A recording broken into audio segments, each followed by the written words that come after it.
आहे. या पृथ्वीवर असुर शक्तीचं भरमसाठ पाप वाढलं. धरणी मातेला ते असह्य झालं आणि धरणी माता गोमातेचं रूप घेऊन ब्रह्मदेवाला विनंती करायला गेली.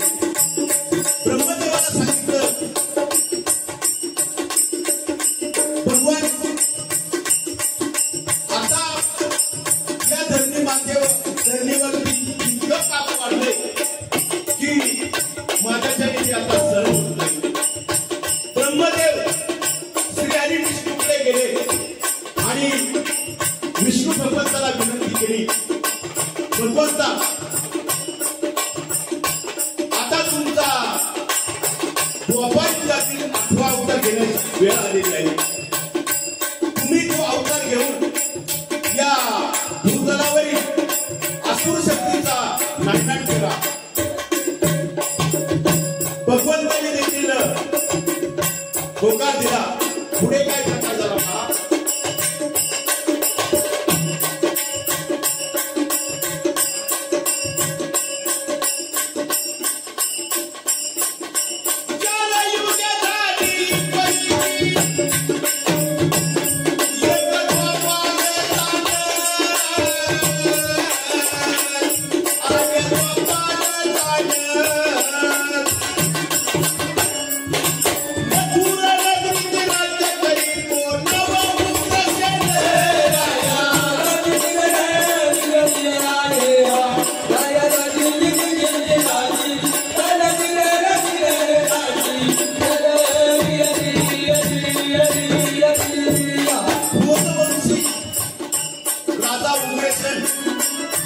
चक्रवर्ती सम्राट होता. त्याची पत्नी पद्मावती, परंतु त्यांना मुलगा नव्हतं.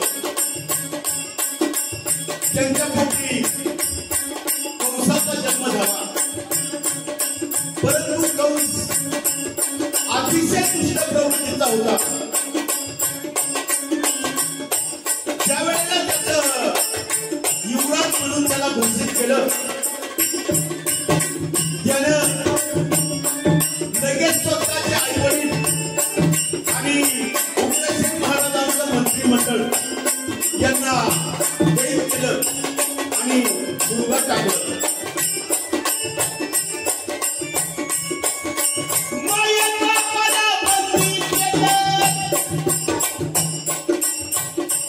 मुलगा कंसाच्या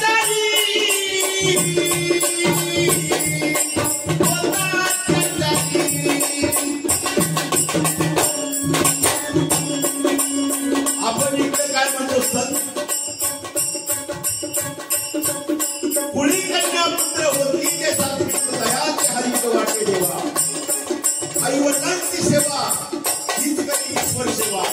परंतु कंसाने काय केलं, स्वतःच्या आई वडील यांना बंदी केलं, बंदी खाण्यात टाकलं.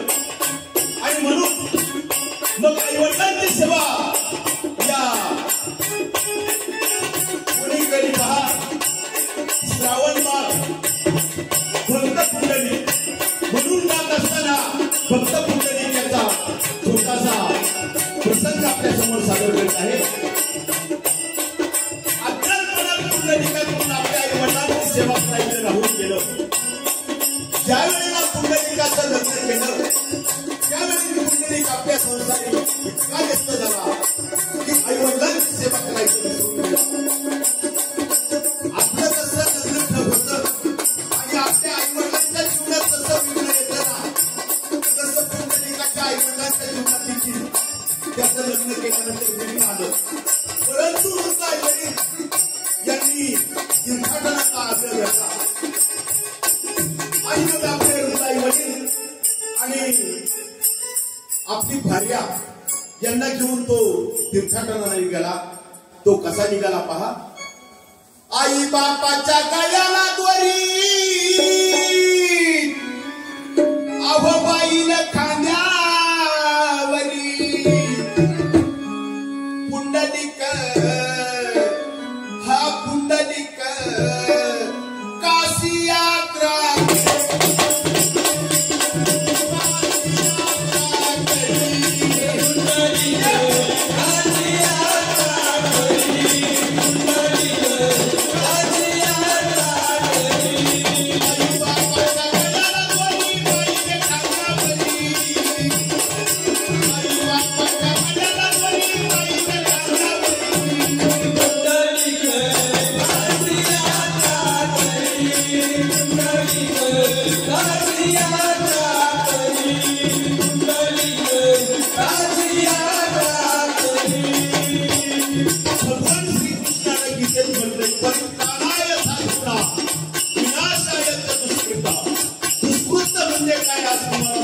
नाही. जन्मदात्या आई वडिलांना जो कोणी पाहत नाही ना, आपली स्वतःची आई अशी दुसऱ्याची मानित नाही ना, याच्यातून त्याला गावणी दुष्कृत्य असं म्हणतात.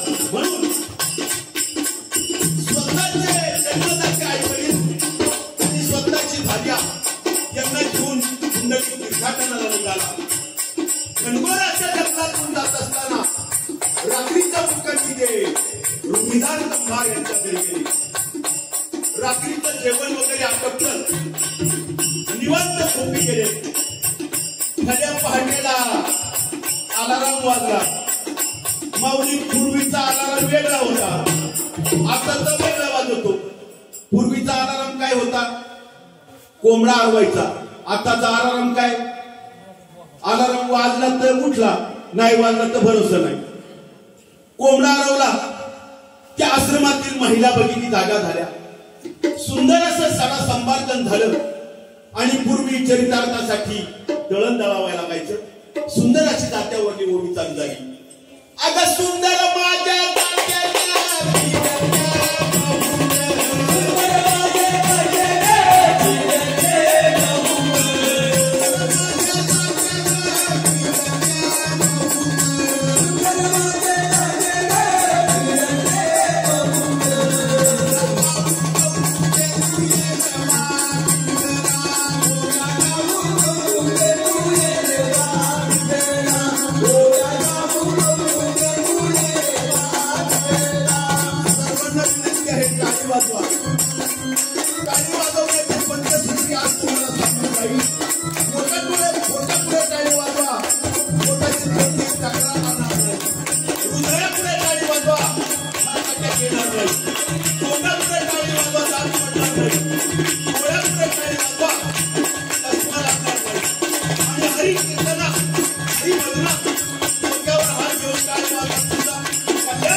Hey!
धन्यवाद.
आणि मग पुंडलिक आपल्या आई वडिलांची करीत असलेल्या सेवा बघून या विश्वाचा बाप पंढरीचा पांडुरंग साक्षात भेटायला आला. हे पुंडलिका, मी तुला प्रसन्न आहे, काय मागायचे ते माग. देवादी देवा ठीक आहे, जोपर्यंत माझ्याच्यानी माझ्या आई वडिलांची सेवा पूर्ण होत नाही तोपर्यंत मला तुझ्याकडे येण्यासाठी वेळ नाही. हातातली मीठ फिरकवली. आज 28 युद्ध झाले. पुंडलिकाच्या भेटीसाठी पांडुरंग अजून तिष्ठत उभे आहे. परंतु पांडुरंग म्हटले तरी पण काहीतरी मागितलं पाहिजे. देवादी देवा ठीक आहे, ज्या ज्या वेळेला तुझ्या नावाचा जयघोष होईल तुझ्या नावाच्या आधी माझं नाव आलं पाहिजे. म्हणून आपण म्हणतो पहा, पुंडलिका वरदे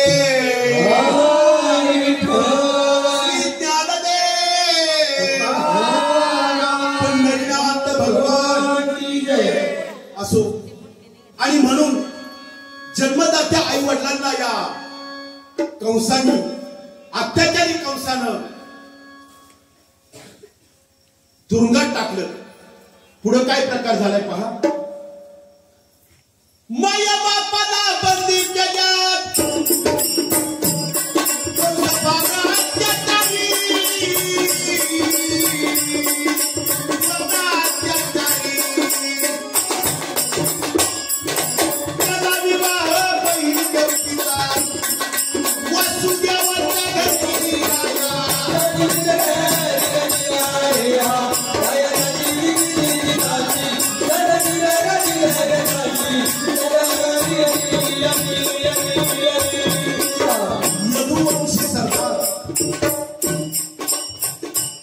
यदुवंशी सरदार वासुदेव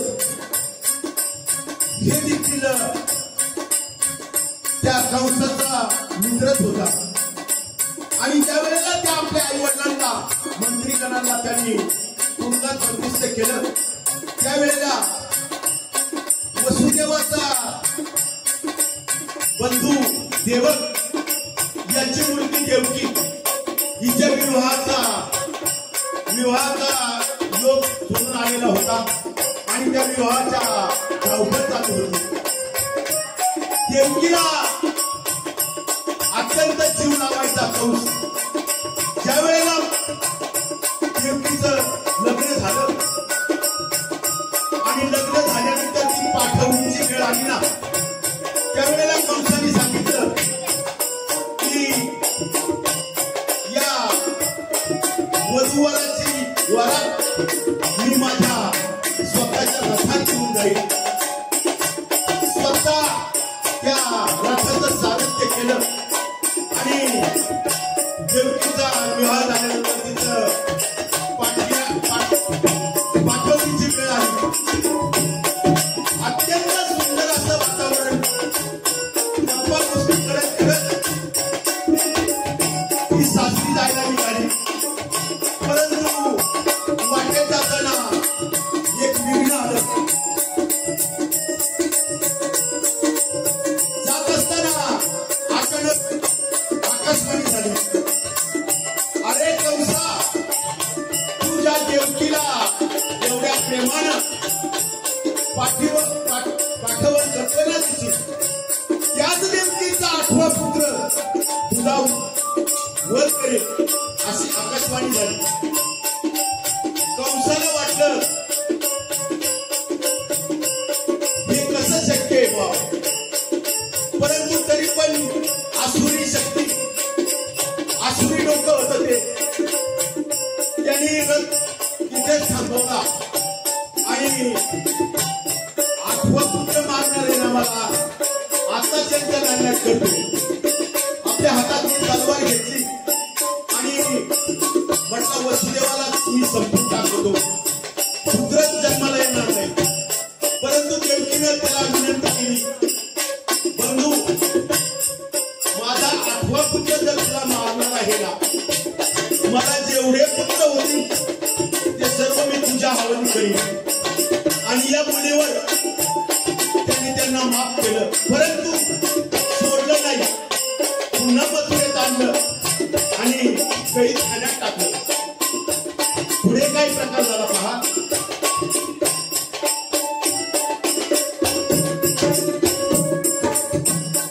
आणि ज्या वेळेला देवकीची प्रसूती झाली, एक एक करता 6 मुलं कंसानं देवकीची मारली. पुढे काय झालं पहा. 6 मुले मारली देवकीची, या क्रूर कंसानं, क्रूर कंसानं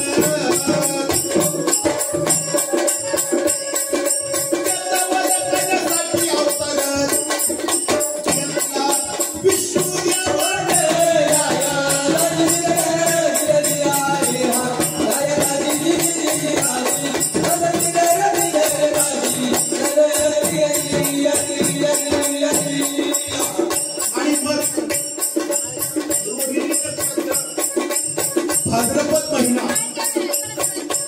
कृष्ण पक्ष अष्टमीच्या तिथीला वार बुधवार रात्री 12 वाजता भगवान श्रीकृष्णाचा अवतार झाला. बोला गोपाल कृष्ण भगवान की. आणि भगवान श्रीकृष्णाचा जन्म झाला.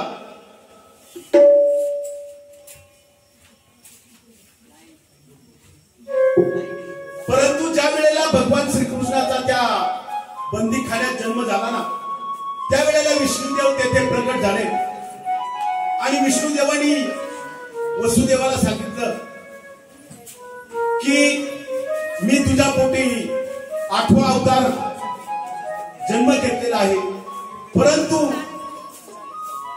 आताच या बाळाला मथुरेला नंदाच्या घरी घेऊन जा. रात्र अंधारी होती, भयानक असा पाऊस चालू होता. वसुदेवानं त्या बालकाला टोपलीत टाकलं आणि आनंदानं जायला निघाला. ज्या वेळेला भगवंताला त्या टोपलीत टाकलं, त्या बंदीखान्याची कडी कुलप आपाप गळून पडली. पहारेकरी झोपी गेले आणि वसुदेव निघाला. यमुना नदीच्या काठी आला. यमुना नदीला अत्यंत भयानक असा पूर आलेला होता. तरी पण वसुदेवानं त्या पाण्यात प्रवेश केला. वसुदेव यमुना नदी त्या भगवान परमात्म्याचं दर्शन घेण्यासाठी आतुरलेली होती. अतिशय तीव्र वेगानं वाहू लागली. भगवंताने ज्या वेळेला तिला पायानं स्पर्श केला, नदी दुबंगली आणि वसुदेवाला वाट करून दिली. पुढे गोकुळात नंदाच्या घरी या बालकाला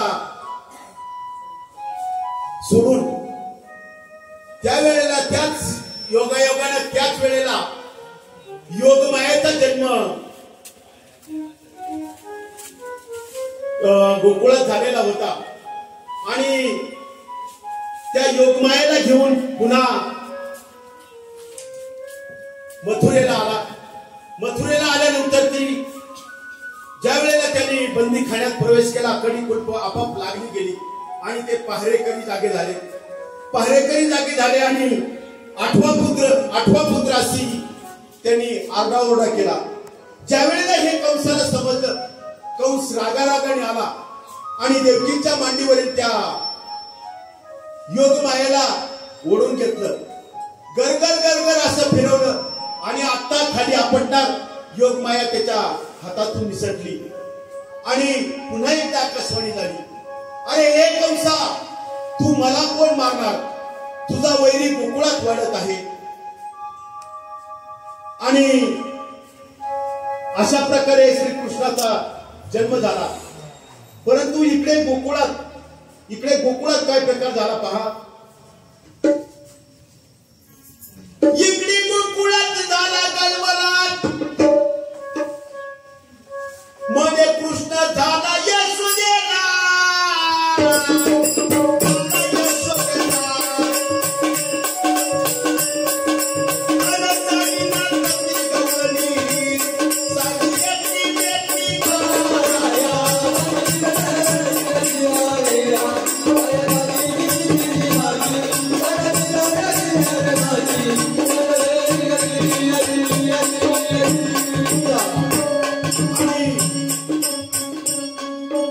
गवळणी एकमेकीला सांगू लागल्या.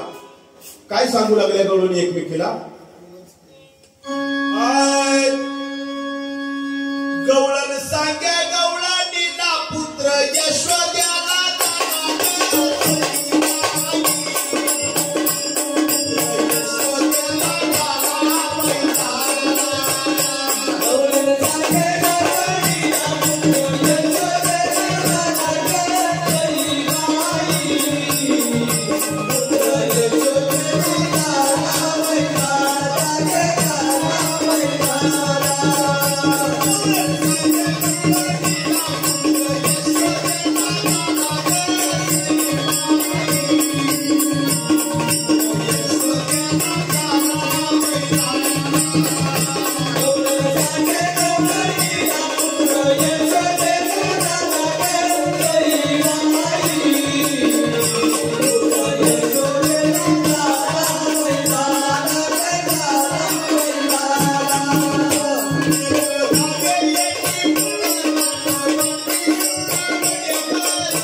पुढे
उत्सव कमिटीचं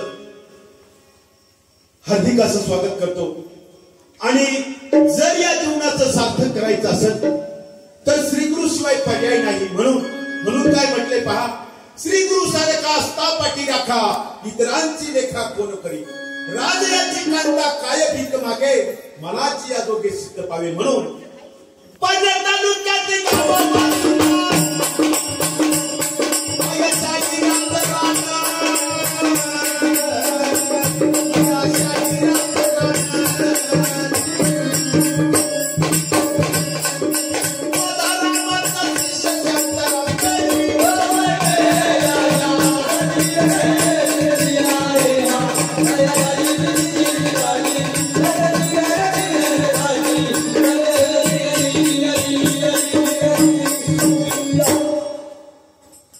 असो धन्यवाद। आणि यानंतर आपल्या समोर एक उपदेशपर संगीत आणि पुढील कार्यक्रम गुरुवर्य अण्णासाहेब चौरे